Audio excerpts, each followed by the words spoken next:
Movie की शुरुआत में अपने चेहरे को छुपाए हुए एक व्यक्ति टॉर्च की मदद से नुकीले हथियार से एक व्यक्ति की हत्या करता है। अगले दिन कांचीपुरम क्षेत्र के एक स्कूल में एक फंक्शन में 9th क्लास में पढ़ने वाली स्टूडेंट मलर अपने पिता के बारे में स्पीच देती है। वह बताती है उसके पिता विदेश में रहते हैं, फिर भी वह मलर का हमेशा ख्याल रखते हैं। पिता और बेटी का रिश्ता ऐसा ही होना चाहिए जो दूर रहकर भी एक दूसरे का ख्याल रखें। मलर को उसकी स्पीच के लिए फर्स्ट प्राइज मिलता है। एक टीचर मलर से उसके पिता के बारे में पूछते हैं, जिस पर मलर कुछ नहीं कहती है। मलर अपने बचपन के बारे में सोचती है जब कुछ बच्चे मलर का मजाक उड़ाते हैं कि तुम्हारे पिता अपराधी हैं और वो जेल में हैं। ये सोचने के बाद मलर मायूस हो जाती है। इधर जेलर थिलगन को बुलाते हैं। वह थिलगन को कहते हैं कि तुम 14 सालों से जेल में हो, पर तुमने कभी पैरोल नहीं ली। तुम चाहो तो पैरोल पर बाहर जाकर अपनी फैमिली से मिल सकते हो। एक सिपाही बताता है कि ये अपनी बेटी से डरता है क्योंकि वो इससे नफरत करती है, इसलिए ये उसे अपनी शक्ल दिखाना नहीं चाहता। थिलगन ये सब सुनता है। थिलगन कहता है जब मुझे लगेगा तो मैं पैरोल ले लूंगा। जेल में थिलगन बाकी अपराधियों को बताता है कि किसी की भी हत्या नहीं करनी चाहिए, क्योंकि जो लोग चोरी करके यहाँ आए हैं वो बाहर जाकर चोरी किया हुआ सामान वापस उन लोगों को लौटा सकते हैं, पर हम लोग जिन्होंने हत्याएं की हैं वो कभी उन लोगों के परिवार को जिंदा नहीं कर सकते हैं, इसलिए कभी भी किसी की हत्या नहीं करनी चाहिए। इधर इंस्पेक्टर नंदिनी सोच में होती है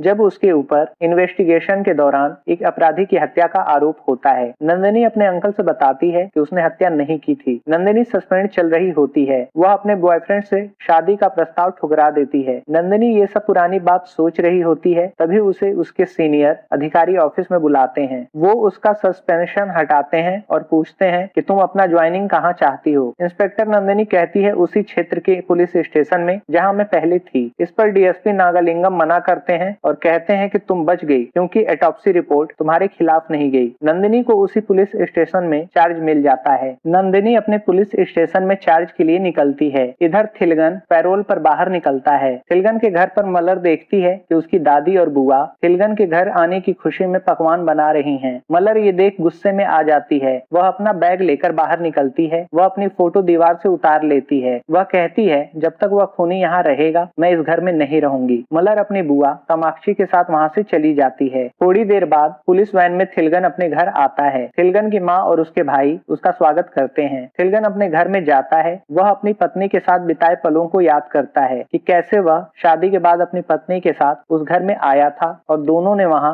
रहना शुरू किया। कैसे उसे पुलिस ने अरेस्ट किया और वह जेल गया। थोड़ी देर बाद थिलगन के भाई उसे परिवार के सदस्यों के बारे में बताते हैं। थिलगन का भांजा उसके पास नहीं जाता और डर के कारण थिलगन को जेल अंकल बुलाता है। सभी उसे डांटते हैं। इस पर थिलगन कहता है कोई बात नहीं। थिलगन कमरे में लगे फोटो में अपनी बेटी की फोटो ढूंढता है। तभी उसकी माँ उसे बताती है कि तुम जब आने वाले थे ये जानकर वह अपनी बुआ के घर चली गई। थिलगन कहता है कोई बात नहीं, मैं 14 दिनों तक यहाँ हूँ, उसे कोई परेशान मत करना। थिलगन अपने भाई से कहता है कि मैं कोर्ट रोड के पास की अपनी प्रॉपर्टी बेचना चाहता हूँ, किसी बायर का इंतजाम करो। उसके भाई तैयार हो जाते हैं। अगले सीन में थिलगन के भाई की पत्नियां आपस में बात करती हैं कि थिलगन अपनी प्रॉपर्टी बेच के अपनी बेटी को पैसे दे देगा। मलर को यहाँ होना चाहिए तो वह नाटक करके बुआ के घर चली गई। सारे काम हमें ही करने पड़ते हैं, हमारे पति ब्रोकर की तरह दौड़ रहे हैं। ये कहने के बाद वो अपनी बेटी को खाना खिलाना चाहती है। उसकी बेटी नहीं खाती तो वह कहती है कि चुपचाप खा लो, नहीं तो तुम्हें जेल अंकल के पास दे दूंगी। ये सुनकर उसकी बेटी खा लेती है। तभी वहाँ पास के बाथरूम से थिलगन निकलता है। सभी डर जाती हैं। थिलगन कहता है तुमने जो कहा मैंने नहीं सुना। सब माफी मांगती हैं तो थिलगन कहता है नहीं, मुझे तो आप सबका शुक्रिया अदा करना चाहिए जो आप सबने मेरी बेटी का इतने सालों तक ख्याल रखा। मैं खुद को बदलने की कोशिश करूंगा। फिर थिलगन बच्ची से कहता है अगर तुमने खाना नहीं खाया तो जेल अंकल तुम्हें उठा के ले जाएंगे। बच्ची कहती है मैं खाऊंगी। इधर एक पार्टी नेता मणिक्यम अपने सहायक अम्बू से कहता है कि अब तुम्हें मेरे बेटे के लिए भी मेहनत करके उसे बड़ा नेता बनाना है। अम्बू कहता है ठीक है। मणिक्यम ये कहकर वहाँ से चले जाते हैं। तभी अम्बू अपने एक आदमी को कॉल करता है। वह व्यक्ति अम्बू से कहता है कि मणिक्यम को मैं उसके बार में ही मार डालूंगा, सारा प्लान रेडी है, आप बस उसे ठेके पर लेकर आइए फिर निकल जाइएगा। अम्बू कहता है कोई चूक नहीं होनी चाहिए, पूरी मेहनत मैं करूं और सीट वह अपने बेटे को दे देगा, ये मौका हाथ से ना जाए। वह व्यक्ति अपनी पत्नी से बताता है कि एक काम पूरा करना है, सब सही रहा तो अम्बू भाई 50 लाख रुपए देंगे। इधर थिलगन के घर पर हवलदार वेलेक्कनी आता है और बताता है कि वह थिलगन का शैडो पुलिस वाला है। वह थिलगन को बताता है कि पुलिस चौकी में तुम्हें साइन करने चलना है। वेलेक्कनी थिलगन के घर पर खाना खाता है। वहीं बाहर थिलगन अपनी बेटी को देखने के लिए आता है। इधर थिलगन की बेटी मलर अपने पिता के वापस जाने के दिन काउंट करती है। मलर घर से बाहर स्कूल जाने के लिए निकलती है। थिलगन उसे देखना चाहता है पर बस की वजह से वह उसे देख नहीं पाता। वेलेक्कनी थिलगन से बताता है कि हमें पुलिस स्टेशन चलना है। पुलिस स्टेशन पर नंदिनी एक मवाली लड़के को ध्यान से देखती है और उसे सुधरने को बोलती है। तभी वहां थिलगन पहुंचता है। नंदिनी उसे टाइम से आकर साइन करने को कहती है। थिलगन साइन करता है। अगले सीन में थिलगन की माँ कहती है कि रोड पर पेड़ गिर गया है, मलर पैदल स्कूल से आएगी, तुम उसके साथ आ सकते हो। थिलगन की माँ वेलेक्कनी को बहाने से घर में खाना खिलाने के लिए ले जाती है। थिलगन मलर के स्कूल जाता है और रास्ते में वह अपनी बेटी के बारे में सोचता है। वह वहाँ एक दुकान पर पहुँचता है जहाँ वह बारिश की वजह से दुकान पर रहता है। तभी वह मलर का नाम सुन अपनी बेटी को पहचानता है। वह मलर को छुपकर देखता है। तभी कुछ लोफर लड़के आते हैं। वह मलर और कुछ लड़कियों को छेड़ते हैं। मलर वहाँ से निकलने लगती है और कहती है कि मेरे पापा होते तो इन सभी को सबक सिखाते। ये कहकर मलर अपने दोस्तों के साथ वहाँ से चली जाती है। थिलगन अपनी बेटी की बातें सुन गुस्से में आ जाता है। वह उन सभी लड़कों की पिटाई शुरू कर देता है। काफी देर तक वह एक एक कर सभी की पिटाई करता है। तभी पुलिस को आता देख थिलगन वहाँ से निकल जाता है। वहीं पुलिस लड़कों को पुलिस स्टेशन ले जाती है। थोड़े समय बाद थिलगन पुलिस स्टेशन में साइन करने जाता है तो वो लड़के पुलिस से बताते हैं किसी ने हमारी पिटाई की। पुलिस एसआई थिलगन को कहते हैं कि इस हरकत से तुम्हारी पैरोल खत्म हो जाएगी। तब थिलगन बताता है कि अगर ये आपकी बेटी से छेड़छाड़ करते तो आप क्या करते। ये सुनकर एसआई गुस्से में आ जाता है। वह लड़कों से कहता है कि लड़कियों को छेड़ते हो। वह लड़कों की पिटाई कर उन्हें फिर से जेल में डाल देता है। वह थिलगन से कहता है ठीक है, पर ये बात नंदिनी मैडम को पता ना चले, तुम जाओ। रात को थिलगन वेलेक्कनी के साथ वाइन शॉप पर जाता है जो मंत्री मणिक्यम की होती है। थिलगन पुलिस जीप के पास अपने चेहरे को ढकता है और वेलेक्कनी के पूछने पर बताता है कि किसी ने पहचान लिया कि तुम पैरोल लिए हुए मुजरिम के साथ शराब के ठेके पर हो तो तुम्हें और मुझे दोनों को दिक्कत का सामना करना पड़ेगा। ये सुनकर वेलेक्कनी खुश होता है कि तुम बड़े समझदार हो और तुम्हें मेरी परवाह है। ये कहकर वेलेक्कनी शराब लेने के लिए चला जाता है। वह शराब लेता है और जीप में रखवाता है। तभी वहाँ मंत्री मणिक्यम आते हैं। अंबु मंत्री मणिक्यम को वहाँ छोड़कर चला जाता है। वहीं विक्की अपने साथी को कॉल कर बताता है कि यहाँ पुलिस है। मणिक्यम वेलेक्कनी से पूछता है कि इतनी रात को यहाँ कैसे। इस पर वेलेक्कनी कहता है कि मैं अपने विदेशी दोस्त के साथ यहाँ आया हूँ। मणिक्यम अपने ऑफिस में चला जाता है। इधर अंबु अपने आदमी से कहता है कि वो अकेला है, उसे खत्म कर दो। वेलेक्कनी जीप के पास आता है तो थिलगन को ढूंढता है। थोड़ी देर में थिलगन वहाँ आ जाता है और बताता है कि टॉयलेट के लिए गया था। फिर दोनों वहाँ से निकलकर थोड़ी दूर जाकर शराब पीते हैं। तभी बारिश शुरू हो जाती है। वेलेक्कनी कहता है तुमने उन लड़कों को इसलिए मारा कि उन्होंने तुम्हारी बेटी को छेड़ा था। थिलगन कहता है कि ऊपर वाला हर इंसान को दो फरिश्ते देता है, एक जो जीवन भर हमारा साथ देता है, दूसरा जिसका जन्म तुम्हारे द्वारा होता है। अगर इन्हें जरा सा भी खरोंच पहुंचे तो हम चैन से नहीं बैठ सकते। मैंने अपने दोनों फरिश्ते खो दिए। वेलेक्कनी कहता है यार पीते समय ऐसी सैड बातें मत किया करो, नशा उतर जाता है। इधर मणिक्यम टीवी देखता है। उसके साथ उसका नौकर भी होता है। मणिक्यम नौकर को वहां से भगा देता है। वेलेक्कनी पीने के बाद सो जाता है। अंधेरा कर अंबु का आदमी मणिक्यम के रूम में जाता है और सोफे पे बैठे मणिक्यम की हत्या कर वहां से निकल जाता है। वहीं थिलगन जीप स्टार्ट कर वेलेक्कनी के साथ घर के लिए निकलता है और अपने एम्बुलेंस ड्राइवर की लाइफ के बारे में सोचता है। फिर थिलगन वेलेक्कनी के साथ घर पहुंचता है जिसे मलर भी देखती है। अगले दिन पुलिस मणिक्यम की लाश के पास जाती है। नंदिनी लाश के पास जांच करती है। नंदिनी उस समय के बारे में सोचती है जब उस पर एक अपराधी की हत्या का आरोप लगा था। तब मंत्री मणिक्यम और उसके लोगों ने उसे परेशान किया था।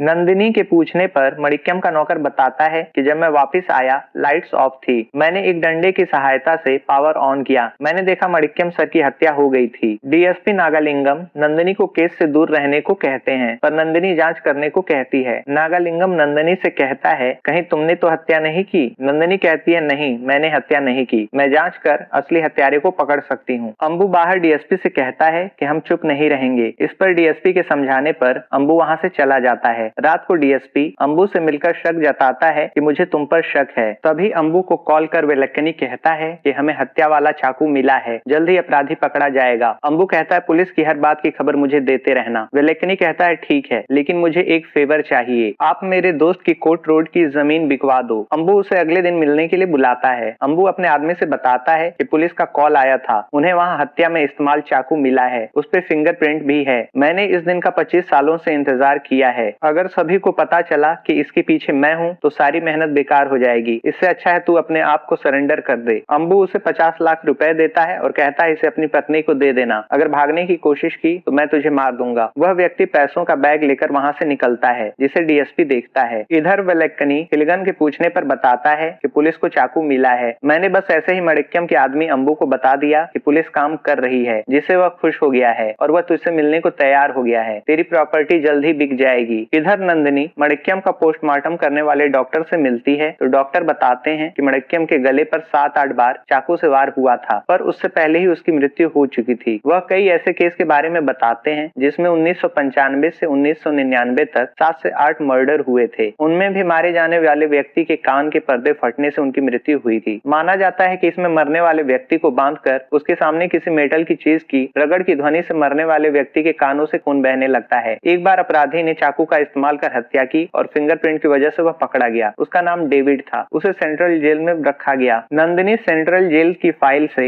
डेविड का पता लगाती है। फिर उसे एक कांस्टेबल बताता है कि डेविड कब का रिलीज हो चुका है, अब वह निगलूपुरम में है। नंदिनी उसके गांव के लिए निकलती है और उस क्षेत्र के पुलिस ऑफिसर को कॉल कर डेविड के बारे में पूछती है। नंदिनी कहती है, तुमने डेविड पर नजर क्यों नहीं रखी, वह फिर से हत्याएं कर रहा है, तुमने उसकी फाइल क्लोज क्यों कर दी। तभी वह पुलिस वाला बताता है कि मैम वह मर चुका है। क्या बात है मैम। नंदिनी कहती है वो जिंदा होता तो सच उगलवा लेती। पुलिस वाला बताता है कि कोई फायदा नहीं मैम, वह गूंगा और बहरा था। नंदिनी निराश हो जाती है। अगले सीन में नंदिनी मणिक्यम के नौकर से पूछताछ करती है। तभी वह देखती है कि नौकर के पास नंदिनी का वॉच है। वह नौकर से पूछताछ करती है तो वह बताता है कि उसे यह घड़ी हत्या वाली जगह से मिली थी। नौकर बताता है कि उस रात एक पुलिस वाला अपने विदेशी मित्र के साथ वहां आया था। नंदिनी अपने साथी पुलिसकर्मी से पता लगाने को कहती है कि उस रात पेट्रोलिंग पर कौन था। नंदिनी को पता चलता है कि अंबू उस रात वाइन शॉप पर नहीं गया, जबकि वह हमेशा जाता रहता था। नंदिनी को शक होता है। नंदिनी कहती है अंबू अभी कहाँ होगा। उसे एक पुलिसकर्मी बताता है कि वह अपने फार्म हाउस पर होगा। नंदिनी वहां जाने के लिए निकलती है। इधर अंबू अपने साथी से मणिक्यम का श्रद्धांजलि वाला पोस्टर बनाने और अपनी बड़ी फोटो लगाने को कहता है। तभी उसके यहाँ थिलगन और वेलक्कनी पहुंचते हैं। थिलगन के कहने पर वेलक्कनी गाड़ी से जमीन के कागजात लाने के लिए जाता है। इधर अंबू थिलगन को कबूतरों को चारा डालते हुए देखता है। अंबू के पूछने पर थिलगन बताता है कि वह जमीन बेचने के लिए आया है। अंबू थिलगन को पहचान लेता है कि तुम तो एम्बुलेंस ड्राइवर थिलगन हो। थिलगन कहता है मैं वो करने आया हूँ जो 14 साल पहले तुमने मेरे साथ किया था। वह अंबू का चेहरा प्लास्टिक से कवर कर देता है। अंबू को सांस लेने में तकलीफ होती है। थिलगन उसे अस्थमा इनहेलर देता है। अंबू हील करता है। थोड़ी देर में उसे पता चलता है कि थिलगन ने उसके अस्थमा इनहेलर में जहर डाल रखा है। थिलगन अंबू की हत्या कर देता है। इधर बाहर वेलक्कनी नंदिनी को देखता है। वह दौड़कर अंदर जाता है और थिलगन को वहां से लेकर चुपके से बाहर भाग जाता है। इधर नंदिनी को अंबू की लाश मिलती है। थोड़े समय बाद अंबू का आदमी न्यूज पर अंबू की हत्या की खबर देखकर खुश हो जाता है। पुलिस स्टेशन पर डीएसपी नागालिंगम नंदिनी को डांट लगाता है और नंदिनी पर अपना शक जताता है। ये देखकर वेलक्कनी खुश हो जाता है। बाहर जाते हुए डीएसपी नागालिंगम नंदिनी और सभी पुलिस कर्मियों को वार्न करता है कि हत्यारे को जल्द ढूंढो, मरने वाला मेरी जात का था, अगर हत्यारा नहीं मिला तो इस स्टेशन को आग लगा दूंगा। नंदिनी इस केस के बारे में अच्छे से जांच करती है। नंदिनी माणिक्यम के नौकर से उस पुलिस वाले को ढूंढने को कहती है, पर वह कहता है इनमें वह पुलिस वाला नहीं। नंदिनी कहती है कि इसे इस पुलिस स्टेशन के सभी पुलिस कर्मियों की फोटो दिखाओ। नंदिनी पोस्टमार्टम वाले डॉक्टर से बात करती है। अंबू पिछले 15 सालों से इनहेलर यूज करता था। हत्यारे ने उसके इनहेलर में हाइड्रोजन साइनाइड डाल दिया, जिससे अंबू की मौत हो गई। नंदिनी बताती है कि डेविड सेंट्रल जेल में था। वह हत्या में विक्टिम के कान के पर्दे डैमेज कर हत्या करता था। वह सेंट्रल जेल में 1999 से 2007 तक था। फिर वह पालिक्यम जेल में गया। वहीं पोझल जेल में कैद ऋषि ने अंबू के पैटर्न में 3 लोगों की हत्या की थी, लेकिन वह पोझल जेल में है। मतलब साफ है, दोनों के पैटर्न से हत्या करने वाला कोई तीसरा व्यक्ति है, वही है असली हत्यारा। तभी वहां एक महिला अपने बेटे की गुमशुदगी की रिपोर्ट दर्ज कराने के लिए शोर मचाती है। वह महिला अपने बेटे विक्रम का फोटो दिखाती है। नंदिनी उसे पहचान जाती है। तभी पुलिसकर्मी बताता है कि ये लड़का लड़कियों को छेड़ने लगा था। लड़की के पिता ने उसकी अच्छे से पिटाई की। नंदिनी ये सुनकर चौंकती है। नंदिनी के पूछने पर पुलिसकर्मी थिलगन के बारे में बताता है। नंदिनी पुलिसकर्मी को फटकार लगाती है कि पैरोल वाला व्यक्ति बाहर मारपीट कर रहा है। वह उस महिला को जाने को कहती है। वह कहती है आपकी केस फाइल हो जाएगी, आप जाइए। नंदिनी थिलगन के बारे में सोचती है। फिर वह थिलगन की फाइल निकलवाती है। उसे पता चलता है कि थिलगन 2005 से सेंट्रल जेल में था, जहां डेविड था 2007 तक। फिर वह 2008 से पोझल जेल में ऋषि के साथ था। नंदिनी माणिक्यम के नौकर को वेलक्कनी की फोटो दिखाती है कि ये था पुलिस वाला।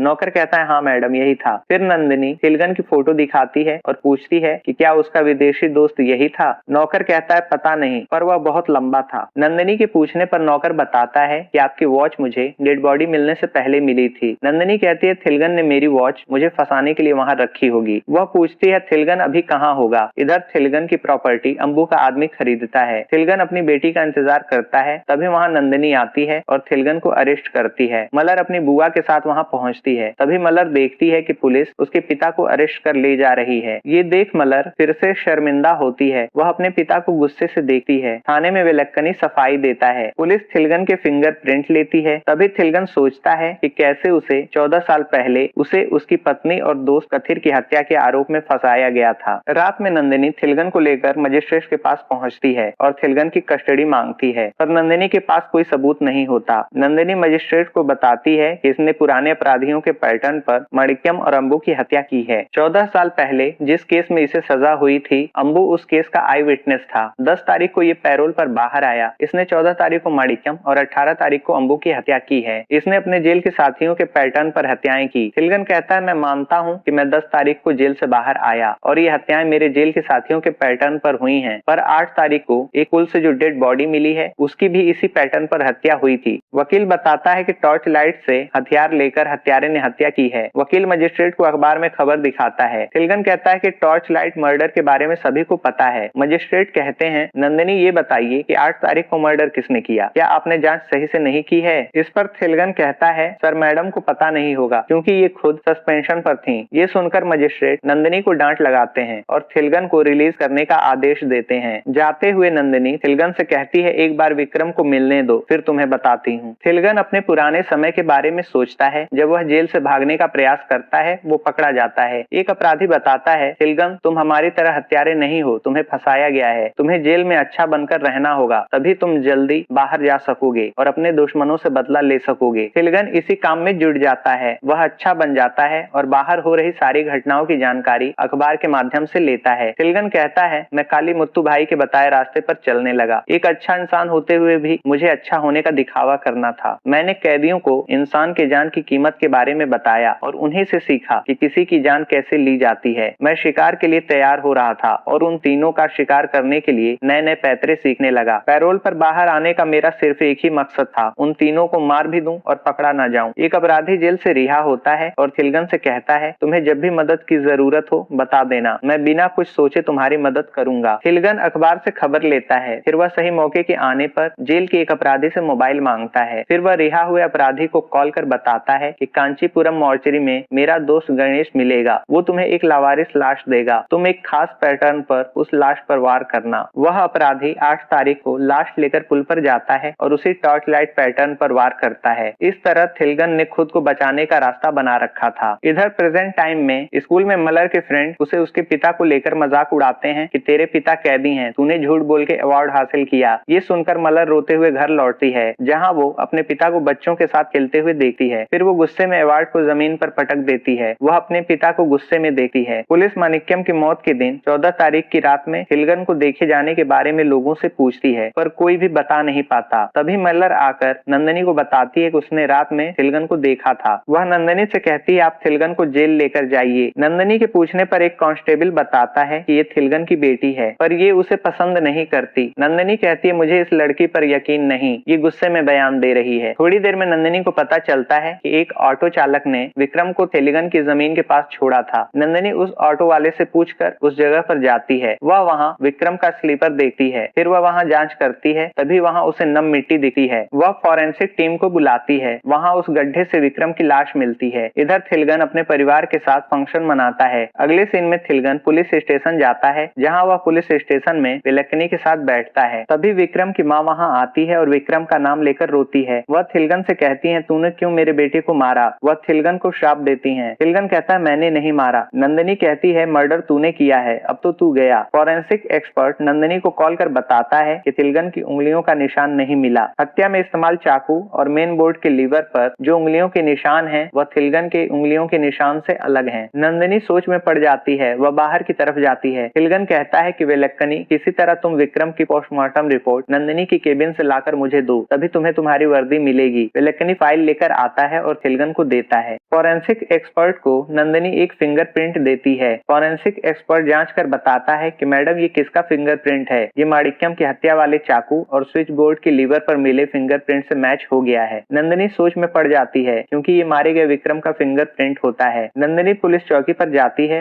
और अपने साथी को बताती है कि विक्रम ने मेरी वॉच चुराई थी। थिलगन ने सिर्फ उसकी पिटाई की थी। रात में विक्रम जेल में था। अगले दिन वह बाहर निकला और माणिक्यम की हत्या में शामिल हो गया। फिर विक्रम गायब हो गया और अब उसकी लाश मिली है। तभी वहां थिलगन आता है और बताता है कि मैंने विक्रम की पोस्टमार्टम रिपोर्ट पढ़ी और यहाँ सभी का कहना है कि आपने ही खून किया है माणिक्यम और अंबू का। ये सुनकर नंदिनी गुस्सा हो जाती है। इस पर थिलगन कहता है, आ गया ना गुस्सा, आप पर आरोप लगा तो गुस्सा आ गया। इसी तरह मुझे भी बुरा लगता है जब कोई झूठा आरोप लगाता है तो डर तो लगता ही है। थिलगन बताता है कि विक्रम को उसके साथी ने मारा होगा। विक्रम के दांतों और नाखून में हत्यारे का मांस का टुकड़ा फंसा है। अगर डीएनए टेस्ट होगा तो हत्यारा पकड़ा जाएगा। नंदिनी ये सब सुनती है और थिलगन को जाने को कहती है। थिलगन के कहने पर विलेकनी थिलगन को पुलिस स्टेशन की फाइल देता है। फिर थिलगन के कहने पर विलेकनी नंदिनी को बताता है कि हर बार विक्रम को उसकी माँ छुड़ा कर ले जाती थी, पर आखिरी बार उसे मणिक नंदन ने छुड़ाया था। पुलिस मणिक नंदन को अरेस्ट कर पिटाई करती है। मणिक नंदन बताता है कि मैंने ही विक्रम को मारा। फिर वो पूरी बात बताता है। डीएसपी के सामने वह सब कुछ बताता है कि मैंने विक्रम को पैसे का लालच दिया। फिर वह शराब के ठेके पर गया। उसने मेन स्विच का लीवर खींचकर लाइट ऑफ कर दी। उसने मोबाइल से टार्च जलाया और सोफे पर बैठे माणिक्यम को मैंने चाकू के वार से खत्म कर दिया। फिर मैंने वह चाकू विक्रम को दे दिया। इस तरह चाकू पर उसकी उंगलियों के निशान आ गए। मैंने उसे पुलिस को सरेंडर हो जाने को कहा। अगले दिन मैं न्यूज में उसके सरेंडर की खबर सुनना चाहता था, पर पता चला कि अंबू भाई की हत्या हो गई। मैंने विक्रम को अपने प्लॉट पर बुलाया। विक्रम ने मुझसे और पैसे मांगे और बताया कि हमने हत्या नहीं की, क्योंकि जब हमने माणिक्यम को चाकू मारा वह पहले ही मर चुका था। विक्रम के साथ मेरी बहस हो गई और फिर मेरा ये राज कोई जान न पाए, इसलिए मैंने उसे खत्म कर वहीं जमीन में ठिकाने लगा दिया। डीएसपी नंदिनी को इस केस से दूर रहने को कहते हैं, लेकिन नंदिनी ओझिल जेल में हत्यारे ऋषि से मिलने जाती है, जहां उसे पता चलता है कि ऋषि गूंगा बहरा है। नंदिनी ट्रांसलेटर का इस्तेमाल करती है। नंदिनी के पूछने पर कि क्या तुमने अपना किलिंग पैटर्न किसी को बताया, वो कहते हैं नहीं। फिर नंदिनी गुस्सा होकर उन पर हाथ उठाती है। ट्रांसलेटर कहता है ये तुम पर केस करने को कह रहे हैं। वहाँ का पुलिसकर्मी बताता है कि कल थिलगन आ जाएगा, वो इनका ट्रांसलेटर है। नंदिनी चौंकती है कि पैरोल पर बाहर थिलगन इनका ट्रांसलेटर है। यहाँ देखने को मिलता है कि थिलगन ने कैसे ऋषि से हत्या का पैटर्न सीखा। वह इशारे से उन सबसे बात करता है। नंदिनी ऋषि को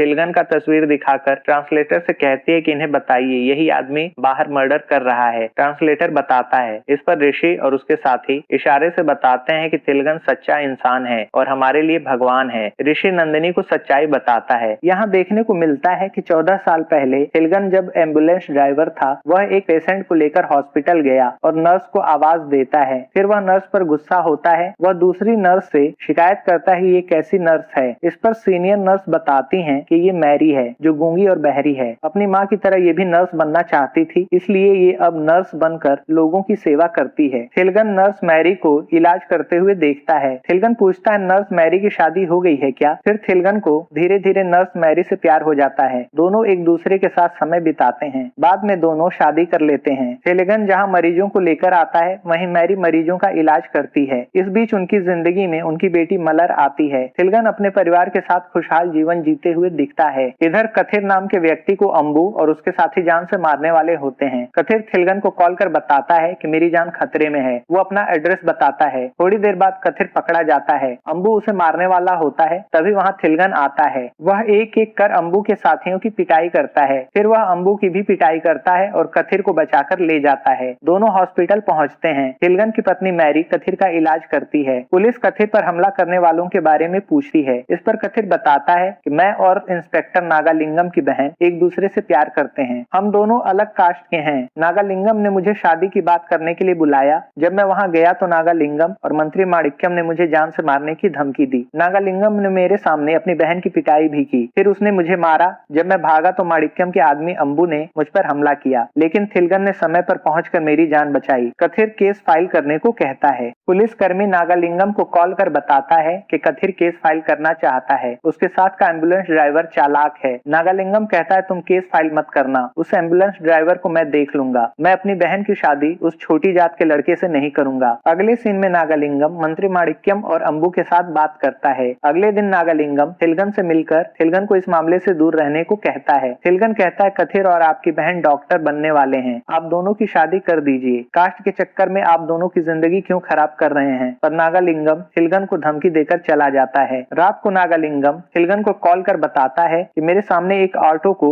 ट्रक ने टक्कर मार दी है और उसमें तेरी पत्नी है। अभी तो वह बच गई है पर कुछ बदमाश उसे मारना चाहते हैं। थिलगन तेजी से वहां पहुंचता है। वह देखता है कि उसकी पत्नी को किसी ने चाकू मार दिया है। वह चाकू निकालता है। वह हॉस्पिटल के लिए निकलता है। तभी रास्ते में बहुत से बदमाश उसका रास्ता रोकते हैं ताकि वह हॉस्पिटल ना पहुंच सके। थिलगन उन सबसे निपटता है और हॉस्पिटल पहुंचता है जहां डॉक्टर मैरी को बचाने की कोशिश करते हैं, लेकिन मैरी मारी जाती है। ये सुनकर थिलगन निराश होकर रोने लगता है। वह और उसके परिवार वाले मैरी का अंतिम संस्कार करते हैं। थिलगन घर पर आता है और अपनी बेटी मलर को प्यार करता है। अगले दिन पुलिस आती है और बताती है कि हम थिलगन को उसकी पत्नी और दोस्त की हत्या के आरोप में गिरफ्तार करने आए हैं। अदालत अंबू के बयान पर फैसला सुनाती है कि थिलगन ने अपनी पत्नी और कथिर के बीच अफेयर को जानकर उन दोनों की हत्या कर दी है और उसने हत्या में एक ही चाकू का इस्तेमाल किया है। चाकू पर थिलगन के फिंगरप्रिंट है और कथिर की भी हत्या में चाकू का इस्तेमाल हुआ था। इसलिए अदालत थिलगन को आजीवन कारावास की सजा सुनाती है। थिलगन को जेल में डालने के लिए ले जाया जाता है। थिलगन अपनी बेटी को देखता है। ऋषि ट्रांसलेटर के माध्यम से नंदिनी से कहता है इतना कम नहीं था और आप अब भी उस पर इल्जाम लगा रहे हैं। नंदिनी कहती है हो सकता है उस समय वो मर्डर्स उसने ना किए हों, पर ये मर्डर पक्का उसी ने किया है। इधर थिलगन सोचता है कि जब वह वेलक्कनी के साथ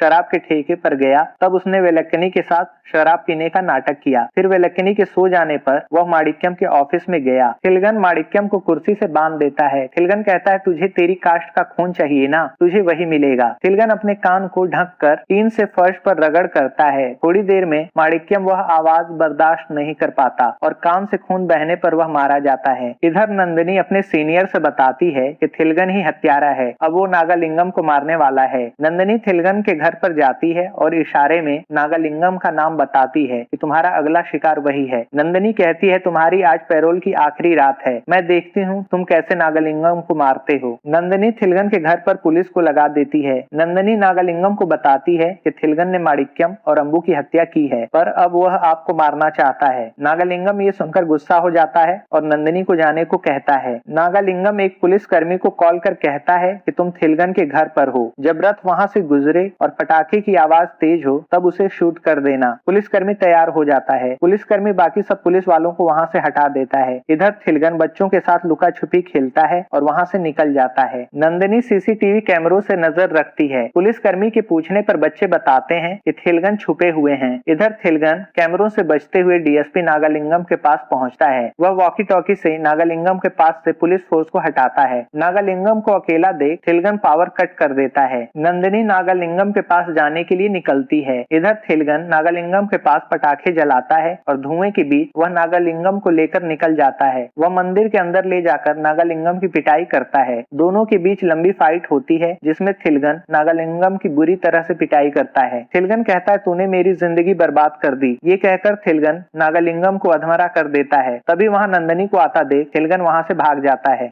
नंदिनी नागालिंगम को संभालती है। नंदिनी और बाकी पुलिसकर्मी नागालिंगम को एम्बुलेंस में पहुंचाते हैं। नंदिनी एम्बुलेंस ड्राइवर का नंबर मांगती है तो पता चलता है कि अपना एम्बुलेंस तो दूसरी तरफ है। नंदिनी ये सुनकर चौंक जाती है। इधर डीएसपी नागालिंगम को थिलगन एम्बुलेंस से कुछ दूर लेकर जाता है। फिर वह एम्बुलेंस रोककर नागालिंगम की हत्या कर देता है। नंदिनी तेजी से थिलगन के घर पर जाती है। वह थिलगन के घर पर पहुंचती है तो दरवाजा थिलगन खोलता है। थिलगन बताता है कि वह लुका छुपी खेलने के बाद पूजा करके बाहर निकला है। पुलिसकर्मी बताता है कि हाँ मैम, ये लुका छिपी खेल रहा था। थिलगन कहता है मैं इस खेल में फिर से पकड़ा गया। थिलगन नंदिनी को विभूति लगाने को कहता है। थिलगन कहता है क्या है कि मैं यात्रा में नहीं जा सका, पुलिस ने चारों तरफ से घर को घेर रखा था, इसलिए मैंने घर में ही पूजा कर ली। नंदिनी निराश हो जाती है। अगले दिन थिलगन परिवार के सभी लोगों से मिलता है। थिलगन अपने भाई के बच्चों को कागजात देता है और बताता है कि मैंने बैंक में तुम लोगों के लिए पहले से ही पैसे जमा कर रखे हैं। फिर थिलगन वेलक्कनी और अपने परिवार से मिलकर पुलिस वैन में चढ़ता है। नंदिनी उसे देखती है। नंदिनी वैन में थिलगन से कहती है कि तुमने अपना बदला पूरा कर लिया, बधाई हो, पर तुम्हारी बेटी तुम्हें हत्यारा मानती है और नफरत करती है। थिलगन कहता है ठीक है मैडम, कोई बात नहीं, उसे सच्चाई पता चलती तो वह हमेशा दुखी रहती। मुझे दोषी मानकर वो कम से कम खुश तो है, इसलिए आज तक मैंने उसे सच्चाई नहीं बताई। मैं अपनी बेटी से मिलना तो चाहता हूँ पर कोई बात नहीं, शायद यही मेरी किस्मत है। नंदिनी ये सुनकर निराश हो जाती है। अगले सीन में थिलगन जेल में कैद कैदियों को